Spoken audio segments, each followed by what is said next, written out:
Colonel, vous savez, nous en sommes à la 10 semaines de la guerre contre l'Iran et j'aimerais simplement avoir votre point de vue là, dessus.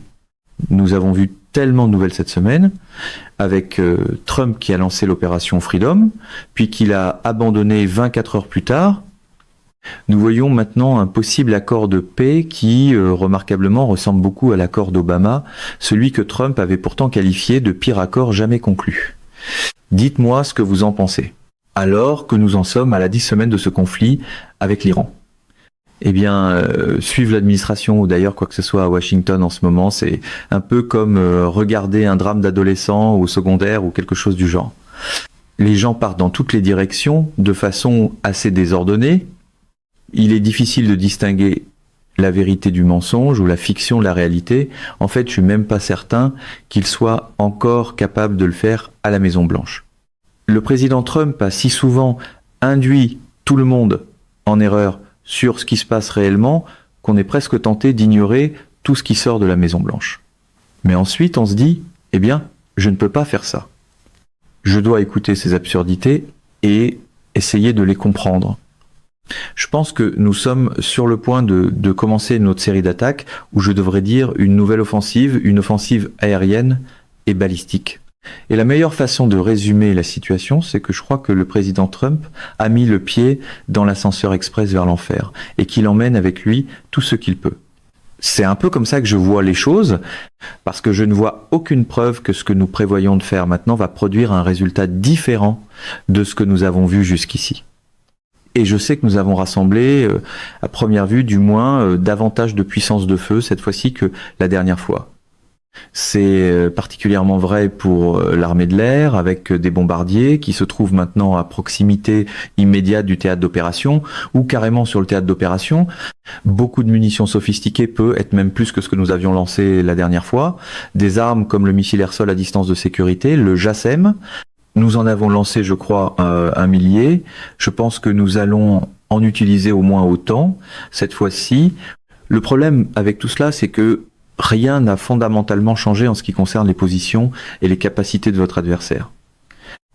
Donc quand j'entends certaines choses comme hier, où l'on disait qu'il y avait ce document qui, selon lui, était en discussion, puis qu'en moins de 24 heures, on apprend que c'est complètement faux. Il n'y en a pas. Ensuite, on entend encore dire, eh bien, c'est pas tout à fait vrai. Il pourrait y avoir une possibilité ici. Et comme vous l'avez souligné plus tôt avant que nous soyons directs, cela ressemble beaucoup à la solution d'Obama d'il y a plusieurs années. Je ne sais pas si tout cela est vrai. Mais ce que je sais, c'est qu'une énorme puissance de feu, aérienne et navale, est déployée dans la région. On ne fait pas cela pour le spectacle. Et cela ne va tout simplement pas intimider les Iraniens. Ils sont installés dans ce qui est l'équivalent géographique d'une forteresse géante, entourée de montagnes et, au sud, de déserts hostiles, parmi les endroits les plus chauds de la planète. Et je ne vois tout simplement pas ce que nous pourrions faire qui modifierait fondamentalement leur position. Au contraire, je pense que eux aussi seront plus forts cette fois-ci qu'ils ne l'étaient la dernière fois. Je pense qu'ils auront probablement une défense aérienne ainsi qu'une défense aérienne et antimissile plus efficace. Ils ont reçu beaucoup d'aide des Chinois. Ils continuent de bénéficier d'un énorme soutien en matière de renseignement, à la fois des Russes et des Chinois. Mais je pense que le plus important, c'est qu'ils sont maintenant dans une alliance pleinement constituée avec la Russie et la Chine. Maintenant, je ne sais pas quel était le contenu de la discussion récente entre le président Trump et le président Poutine, mais il a été en ligne pendant 90 minutes à 2 heures avec le président Poutine. Et le compte-rendu russe qui sera publié laisse entendre que Poutine a été très direct en disant « Ne faites pas cela, cela pourrait produire quelque chose de bien pire que ce que vous avez vécu jusqu'ici ». Alors, je ne sais pas. La tentation d'interpréter cela est grande, mais je ne suis pas sûr de ce qu'il faut en conclure, sauf qu'il pointe vers le train express pour l'enfer. Il dit « Écoutez, vous êtes embarqués là-dedans. Cela ne va pas vous aider. Cela va aggraver les choses dans le monde, cela va aggraver les choses pour vous. » Voilà, donc je dirais, mon résumé rapide de l'endroit où nous en sommes maintenant. Et c'est vraiment pas une très bonne position. Colonel, que pensez-vous de l'Iran et de ce qu'ils ont fait au cours du dernier mois? Avez-vous des renseignements là-dessus? Ont-ils stocké davantage de missiles? Se sont-ils vraiment préparés à cette prochaine escalade? Parce qu'au début du conflit, nous avons vu beaucoup de missiles tirés depuis l'Iran quotidiennement vers Israël, beaucoup de missiles largués. Les dernières semaines ont été relativement calmes sur le plan des combats, mais je pense que, comme vous l'avez mentionné, les États-Unis accumulent leurs forces. Est-ce que la même chose se produit en Iran? Ont-ils construit davantage de missiles, acquis davantage de drones? Se préparent-ils à la prochaine étape? Oui. Je dirais peut-être même davantage.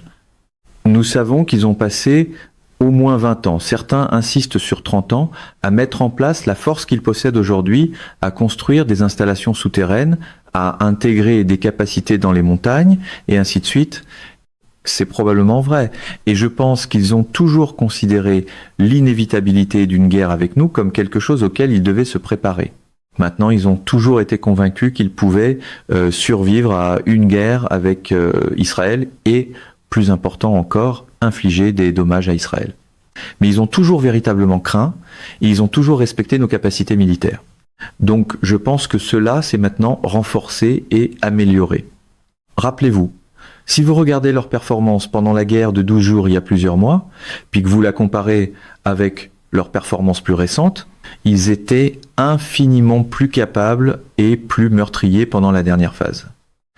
Cette fois-ci, je pense que vous allez voir quelque chose de semblable. Tout comme le président Trump dit qu'il amène sur le théâtre d'opération le système de missiles hypersoniques sol-sol de l'armée de terre, je pense que vous allez voir de nouvelles choses du côté iranien, grâce, je pense, dans une certaine mesure, à la Chine.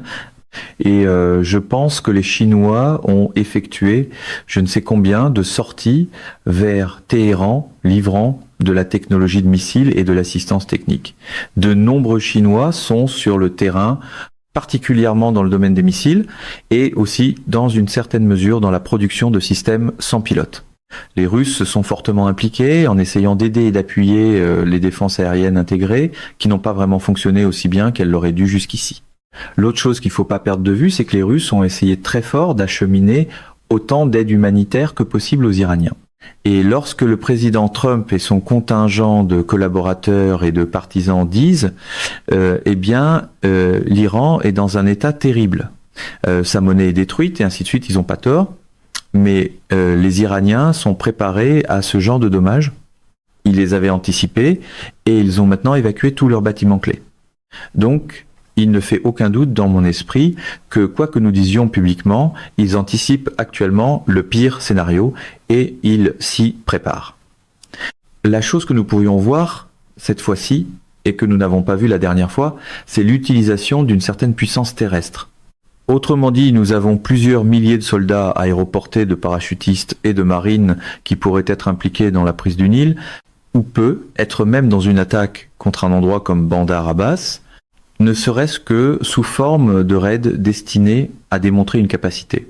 Je ne sais pas. Ces choses sont possibles. Ce qui ne va pas arriver, c'est que la marine américaine ne va pas traverser ce détroit pour défier les Iraniens. Parce qu'ils savent qu'ils finiront au fond, ou qu'ils décoreront certainement le fond du golfe Persique. Donc, cela n'arrivera pas. Mais je pense que l'on pourrait voir les marines et les parachutistes utilisés d'une certaine manière. Je pense que c'est une idée tout aussi mauvaise. Mais je dis simplement que cela me paraît tout à fait possible. Voilà. Et le monde entier aimerait que quelque chose d'autre se produise. La paix. Si vous écoutez les gens du CCG, le Conseil de coopération du Golfe, des gens du Bahreïn, du Koweït et d'autres endroits, ils ont dit que les dégâts sont horribles et que si nous subissons des dommages encore pires à partir de maintenant, il faudra une décennie ou plus pour nous en remettre. Il n'y a donc aucune bonne nouvelle sur le plan économique pour le monde et je dirais aussi pour nous dans tout cela. Mais cela ne semble pas arrêter le président Trump. Colonel, j'aimerais parler de cette opération Freedom que le président Trump a lancée. Il a annoncé que les États-Unis allaient escorter personnellement les navires dans le détroit d'Ormuz. Je pense que c'était surtout pour calmer les marchés pétroliers. Puis, bien sûr, en moins de 24 heures, on a annoncé que ce ne serait pas la marine qui ferait réellement l'escorte. Elle allait fournir ces signaux GPS. Et bien sûr, dans ces mêmes 24 heures, nous avons aussi vu Trump dire que nous allions en fait suspendre la campagne. Qu'est-ce que c'était exactement cette opération Freedom et quelle est votre opinion là dessus? Eh bien, Cyrus, je pense qu'il faut accepter la réalité. Il n'y a jamais eu de stratégie viable ou cohérente pour cette campagne. Très franchement, j'ai examiné cela et je l'ai examiné avec frustration en essayant de trouver une construction très précise qui dirait l'objectif est X, la méthode est Y et l'état final recherché est Z. Je pense que l'objectif au départ était nous allons bombarder en soutien à tous ces milliers de gens qui se soulèvent contre le gouvernement. Et bien sûr, pour penser en ces termes, il fallait écouter les Israéliens. Et les Israéliens, évidemment, sont des menteurs invétérés dans ce genre d'affaires. Et ils ont créé l'illusion, je pense, dans la tête du président Trump et dans celle d'autres personnes aux États-Unis, qui avaient des millions de gens qui attendaient simplement l'occasion de sortir leur couteau et leur pelle pour s'en prendre au mollah. C'est pas vrai. Cela n'a jamais vraiment été vrai. Maintenant, cela ne veut pas dire qu'il n'y a pas d'opposition dans le pays. Absolument. Mais l'opposition n'était pas du type qui avait été présenté. Et ils n'ont pas tué 30 000 personnes. Nous pensons plutôt à 3 400, ce qui inclut 400 policiers. Maintenant, comment les 400 policiers qui tentaient de gérer la manifestation ont-ils été tués? Eh bien, le Mossad et la CIA ont fait entrer clandestinement des armes dans le pays, les ont distribuées et ont en fait dirigé une partie des tirs. Donc c'était pas une sorte de soulèvement spontané à Téhéran, c'était quelque chose qui était très largement à notre instigation et ils ont dit au président Trump que cela fonctionnerait. Eh bien, cela n'avait aucune chance de fonctionner. Et il était prêt, à ce moment-là, à lancer des frappes. Il était tellement convaincu que cela pouvait marcher. Cela n'a pas marché. Alors, ils ont changé d'objectif pour passer à la décapitation, au changement de régime par le sommet, parce que, une fois encore, les Israéliens ont promis que si vous faisiez cela et que vous tuiez ces individus, tout ce système s'effondrerait. C'est parce que les Israéliens ont adopté dès le départ la position selon laquelle l'Iran ressemblait beaucoup aux États arabes, à d'autres constructions artificielles, tout comme Israël, apparu après la Première Guerre mondiale. Et c'est pas le cas. L'Iran est un État civilisationnel, il existe depuis plus de 2000 ans et les gens là le ressentent profondément. Donc c'est absolument pas vrai. Cela a échoué. Mais nous avons bombardé pour atteindre cet objectif. Et lorsqu'il est devenu clair que cela n'allait pas se produire, nous avons commencé à chercher d'autres cibles. Et la méthodologie a changé, je dirais, passant de la décapitation à une destruction généralisée visant la désintégration de l'État iranien. Eh bien, cela a échoué. Nous avons épuisé les munitions sophistiquées, nos stocks pour tout le reste étaient faibles, alors nous avons déclaré un cessez-le-feu, et une fois encore, tout le monde a menti en disant « Oh, ils supplient pour cela, ils sont à genoux, ils en ont besoin ». Ce genre de choses n'était vraiment pas vrai. C'est pas une menace existentielle pour nous. Autrement dit, la guerre n'est pas menée contre un ennemi qui pourrait un jour nous menacer de destruction. Et quels que soient nos différends avec l'Iran, ils ne justifiaient pas une guerre, contrairement à ce que certaines personnes aux États-Unis veulent croire. Elles veulent croire que les Iraniens complotent depuis toujours la mort de milliers d'entre nous. Ce n'est tout simplement pas vrai. Et ce qu'ils ont fait pendant notre occupation de l'Irak est quelque chose que nous avons déjà fait dans le passé. Lorsque les Français étaient au Mexique, nous avons aidé la résistance contre les Français au Mexique parce que c'est ce que l'on fait lorsqu'une puissance étrangère s'installe dans un pays voisin et représente une menace pour vous. Vous aidez les habitants qui veulent se rebeller contre cette puissance et l'expulser. Mais c'est donc essentiellement ce qu'ils ont fait, mais ils n'ont pas fabriqué tous les engins explosifs improvisés. Ils ont montré à certaines personnes comment le faire, puis les gens à l'intérieur de l'Irak ont construit les engins explosifs improvisés. Ils nous ont aussi aidés et assistés, ce que personne ne prend la peine de souligner. En fait, le général Soleimani, que nous avons pris soin d'assassiner, a joué un rôle déterminant dans l'établissement de la paix avec la communauté chiite dans le sud, et dans le déplacement de ce mollah qui était devenu une épine dans le pied de tout le monde, hors d'Irak, pour l'envoyer à Qom afin d'y étudier la théologie. Cela a contribué, pas à lui seul, mais en grande partie à ce succès appelé le Surge, qui avait beaucoup plus à voir avec de l'argent distribué à des figures clés en Irak, ainsi qu'avec le travail accompli par Soleimani dans le sud de l'Irak. Quoi qu'il en soit, le point est que nous ignorons ces choses. Et ensuite, nous ignorons complètement la guerre entre l'Irak et l'Iran. Les Iraniens ont perdu plus de 800 000 personnes tuées. C'est presque 1 million. Et cela n'a pas brisé l'Iran. À quoi nous attendons-nous ? J'imagine que nous attendons l'impossible. Et donc, je pense que nous allons y retourner cette fois-ci, et vous allez voir que l'objectif sera de détruire l'État iranien, de faire s'effondrer sa société, de ruiner son économie, de causer le maximum de dommages. Cela signifie que tout est permis. Les listes de cibles vont inclure tout ce qui pourrait être relié de près ou de loin, de quelque manière que ce soit, à un potentiel militaire. Donc j'imagine que cela veut dire tout et n'importe quoi. Des usines qui fabriquent des jouets, des usines qui fabriquent n'importe quoi. C'est ce qui arrive dans ces campagnes aériennes et balistiques. Puis, pendant ce temps, nous utiliserons ces troupes au sol pour tenter de créer l'illusion que nous avons réussi. Regardez, nous contrôlons cette île à l'intérieur de l'État, à l'intérieur du Golfe.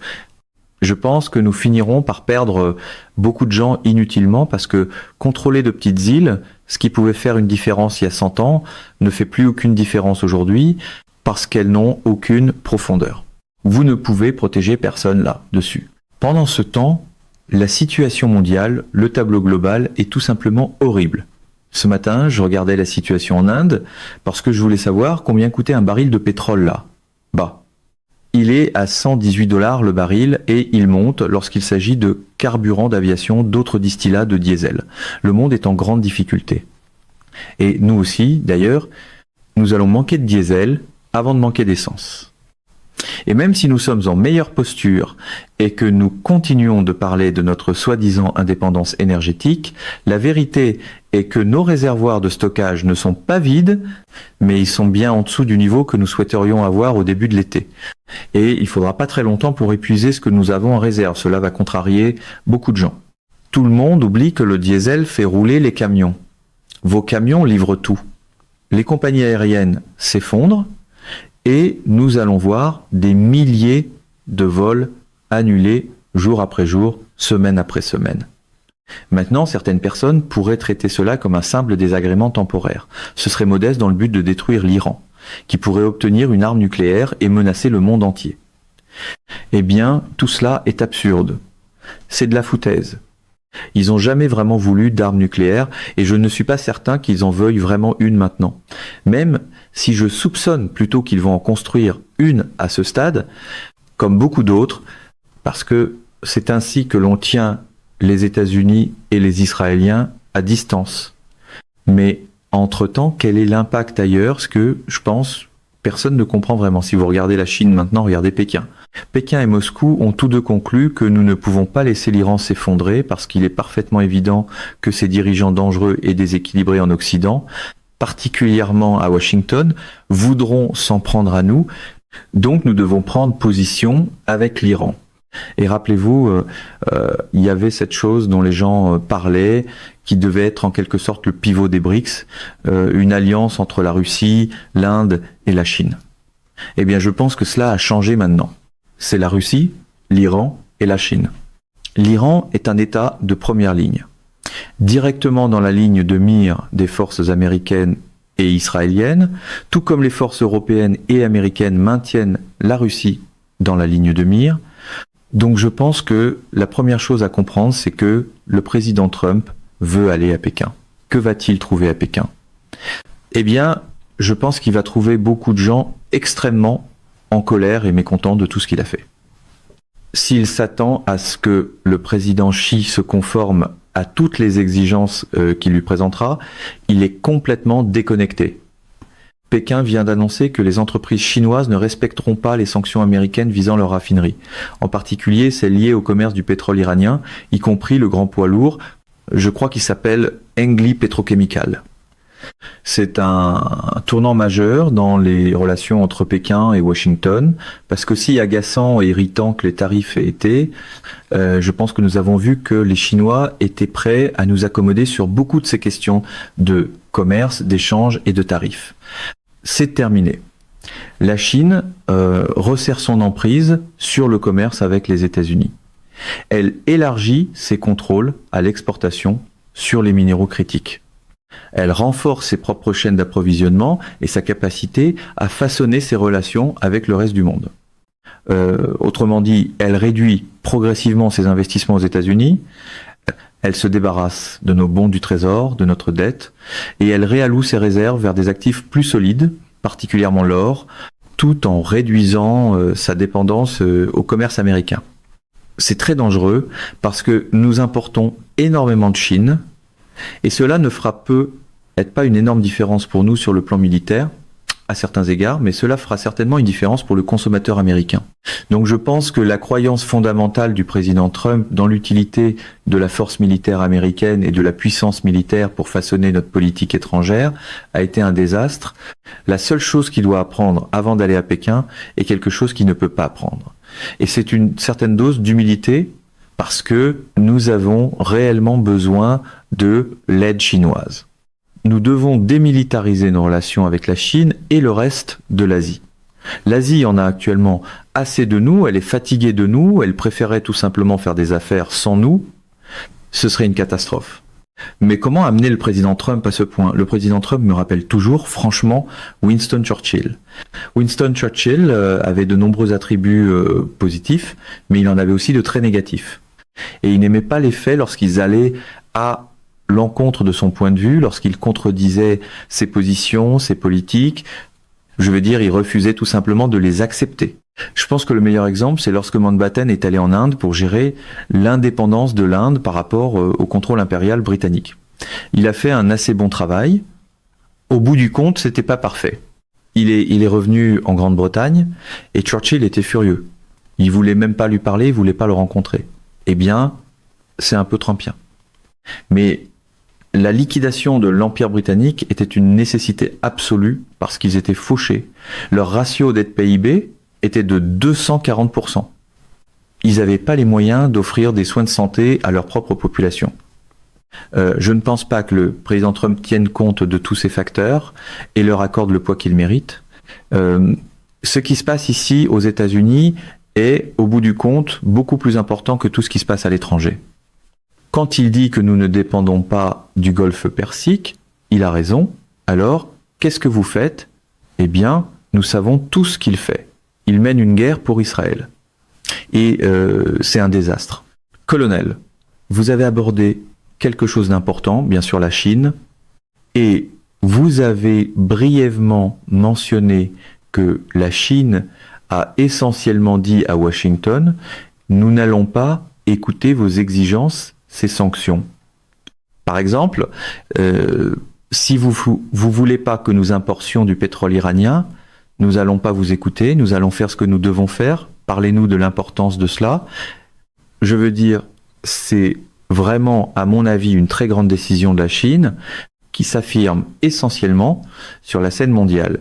Est-ce que cela montre vraiment que la Chine a beaucoup plus de puissance et qu'elle ne va tout simplement pas accepter ces menaces de Donald Trump ? Eh bien, cela devrait le démontrer au président Trump et à Washington.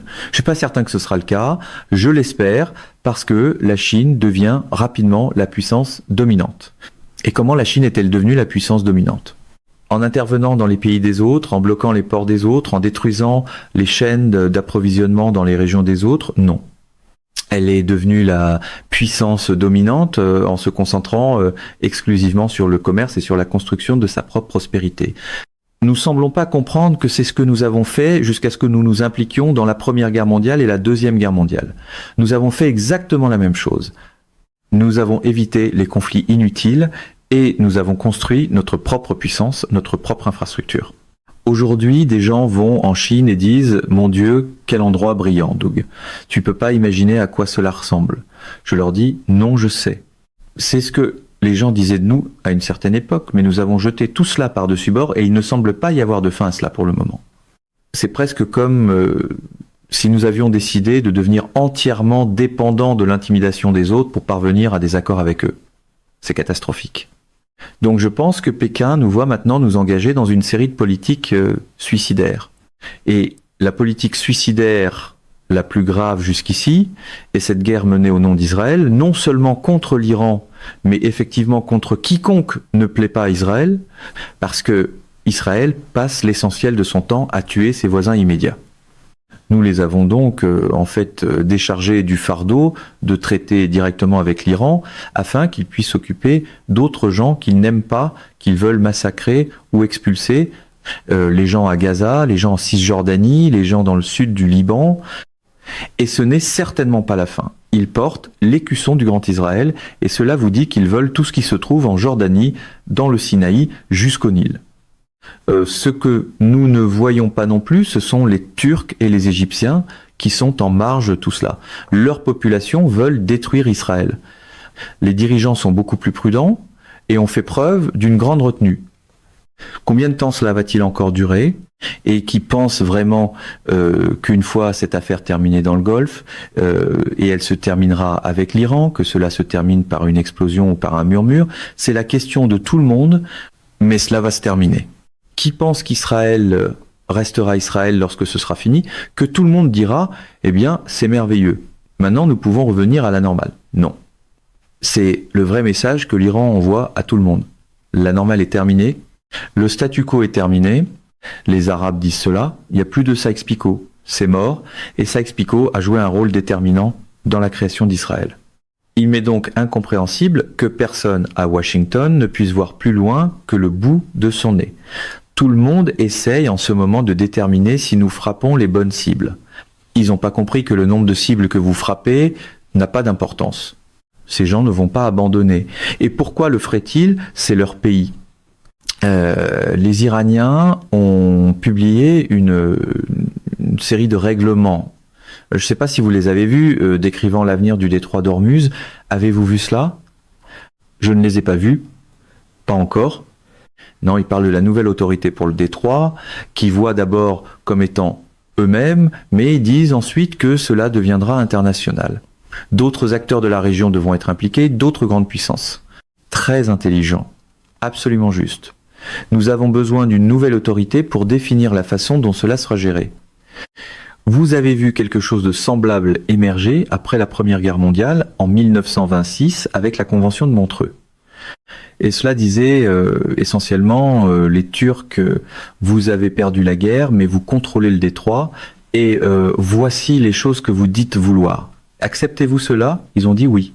Nous n'avons jamais eu de problème avec les Turcs au sujet du Bosphore, et je pense que c'est exactement ce que les Iraniens recherchent maintenant, mais que va-t-on faire ? Nous allons dire absolument pas, parce que de notre point de vue, si vous êtes le président Trump, c'est une capitulation.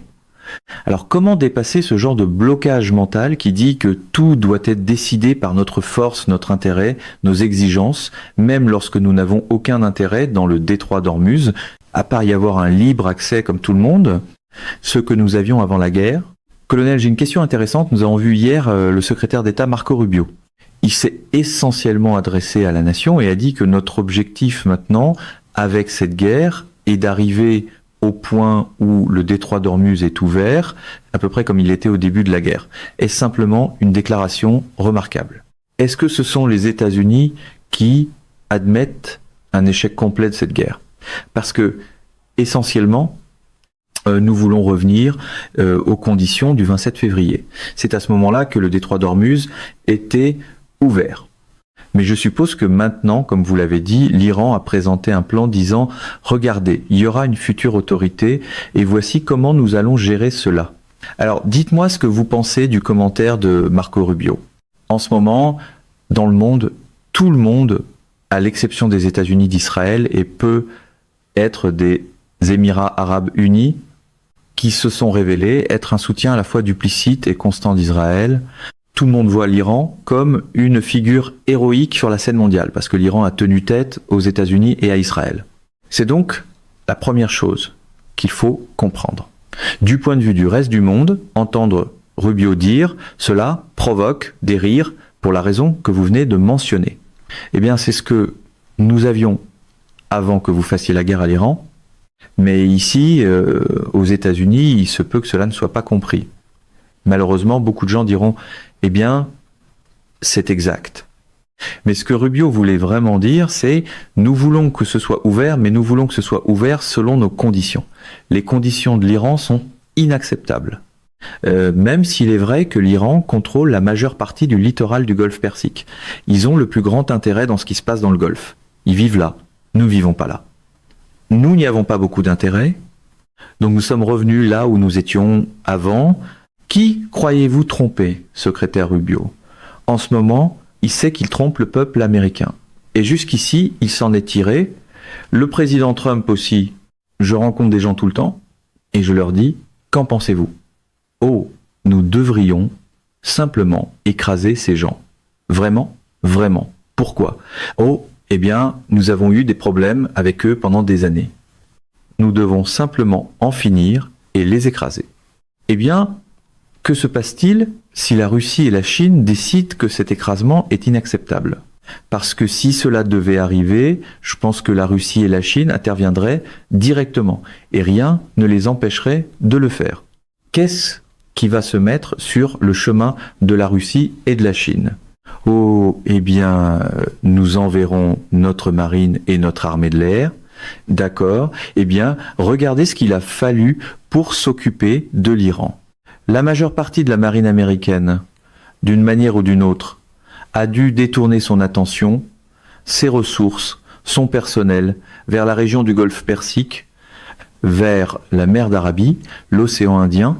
Si c'est ce qu'il faut pour gérer l'Iran qui dépense 1%, ou une fraction du pourcentage que nous dépensons pour la défense, alors cela suggère que si nous devons affronter la Russie et la Chine, nous sommes cuits. Les gens ne sont pas intelligents. Ils ne pensent pas en ces termes. Nous sommes la plus grande puissance du monde.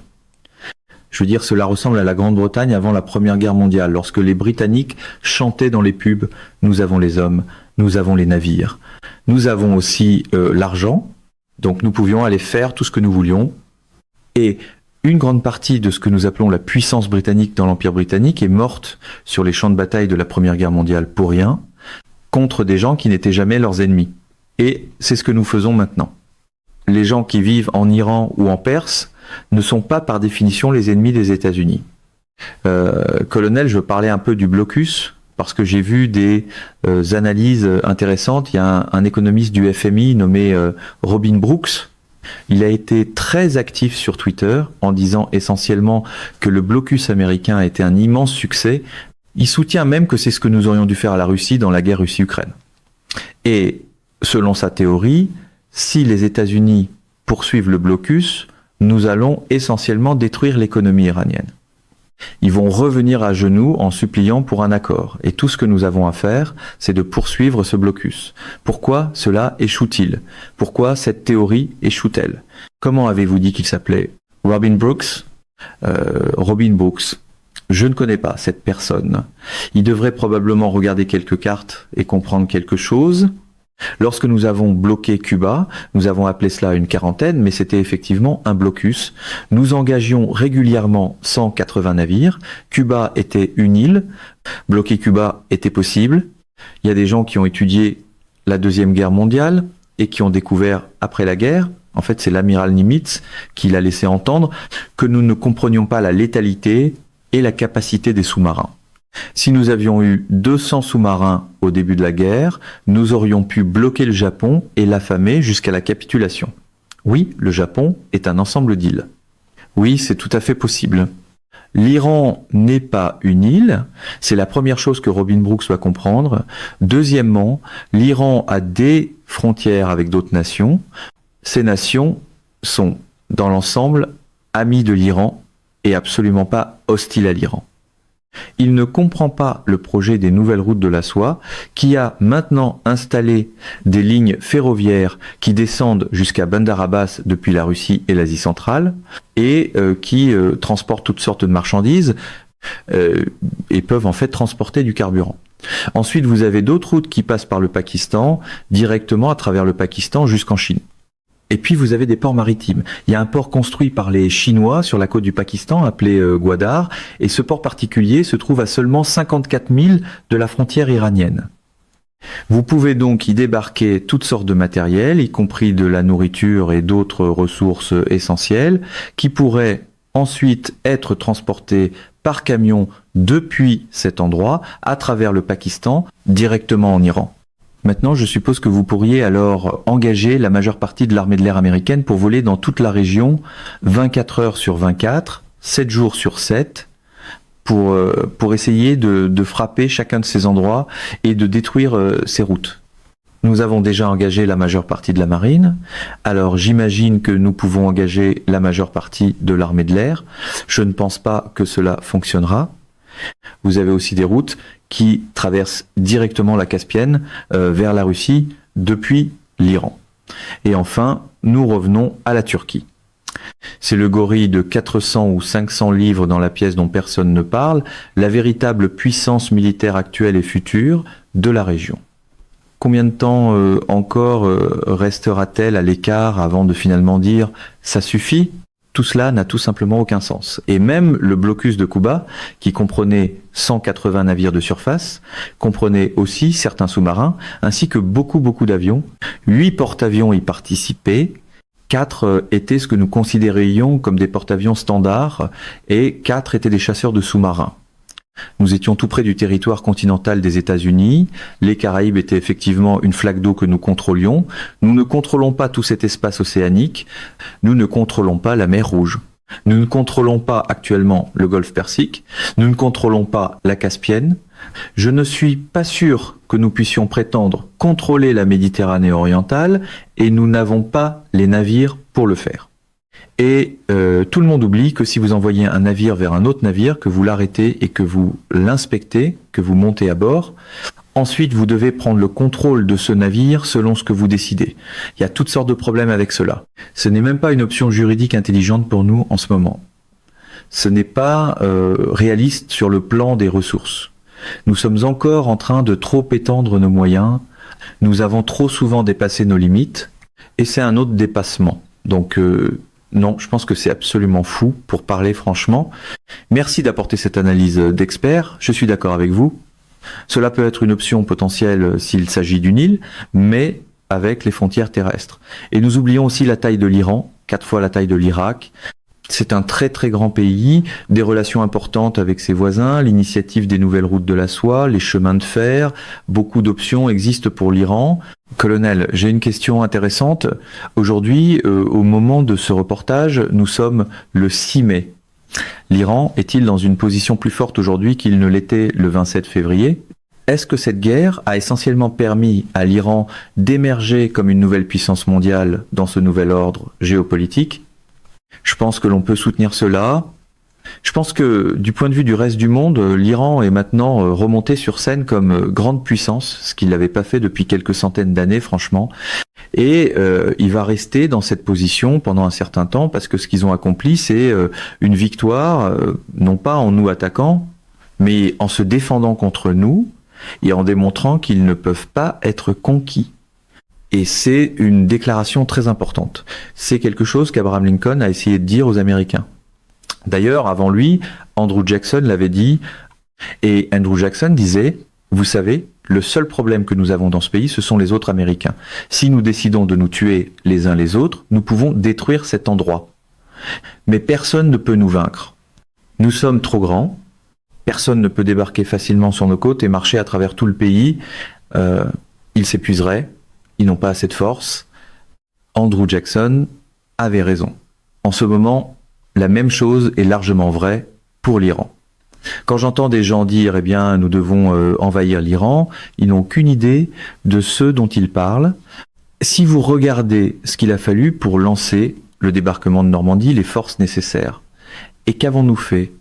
Nous sommes partis de la côte nord de la France et de la côte sud de la France, inévitablement jusqu'à la frontière tchèque. Eh bien, si vous faisiez cela en Iran, vous ne parviendriez même pas à la moitié de la longueur de l'État iranien.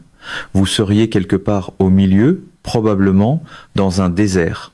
Ou si vous essayez d'entrer dans le pays par le nord ou par l'ouest, vous traverseriez quelque chose qui ressemble aux montagnes rocheuses. C'est comme dire, nous allons marcher jusqu'à Leadville, au Colorado, depuis Colorado Springs. C'est assez rude, c'est un long trajet, vous montez de plusieurs milliers de pieds et vous devez soutenir vos forces sur une longue distance et vous pourriez être coupé à de nombreux endroits différents. Toute cette affaire est tout simplement irréalisable. Cette idée que nous ne pouvons pas être conquis est importante. Les Russes ont fait valoir ce point à Napoléon, et ils avaient raison. Ils l'ont fait valoir par la suite dans leur histoire face aux Allemands, et je pense que les Iraniens peuvent dire la même chose. Nous ne pouvons pas être conquis, et cela vous mène aux armes nucléaires. Eh bien, l'utilisation d'une arme nucléaire est exclue, et Dieu merci, le président Trump l'a rendu très clair dans une conférence de presse assez récente. Et je suis heureux qu'il l'ait fait. D'accord. Eh bien, maintenant qu'une arme nucléaire est exclue, comme le président Trump l'a souligné, et je suis d'accord, je suis très reconnaissant qu'il l'ait dit, quelle est une sortie viable de cette catastrophe pour les États-Unis. Serait simplement d'admettre que nous avons fait une erreur, d'essayer de revenir à ce qui existait auparavant, mais maintenant en reconnaissant qu'il y a une nouvelle autorité, que l'Iran a ce pouvoir mondial. Est-ce que vous voyez cela arriver ? Vous avez mentionné plus tôt que nous allons probablement assister à une invasion terrestre à un moment donné. Quelle est la voie de sortie la plus simple ici dont Donald Trump a certainement besoin ? Eh bien, je l'ai dit plusieurs fois, et je ne sais pas si le président Trump est réceptif à ce genre de choses. Il me semble qu'au cours des 4 ou 5 dernières années, il est devenu beaucoup plus rigide dans sa pensée et dans son état d'esprit que l'homme dont je me souviens. Il n'était pas aussi rigide lorsque je lui ai parlé, pour la dernière fois en 2020, loin de là. Il était beaucoup plus ouvert d'esprit. Et je l'aurais décrit à ce moment-là comme étant singulièrement désintéressé à l'idée d'entraîner les États-Unis dans une autre guerre. Tout cela a changé maintenant. Mais si je lui parlais, je lui dirais, ce que vous devez faire est très simple, très direct. Vous allez au podium à Washington DC et vous faites une annonce. Vous dites, je voulais parler au peuple américain. En fait, ce que je ferai, je le ferai depuis le bureau ovale et je parlerai au peuple américain. Je ne perdrai pas mon temps avec ce corps de presse de Washington que je sais qu'il déteste de toute façon. Donc allez simplement dans le bureau ovale et faites une annonce à 20H ou 21H pour que tout le monde puisse la regarder et dites simplement « J'ai examiné tout ce que nous avons entrepris contre l'Iran jusqu'à présent.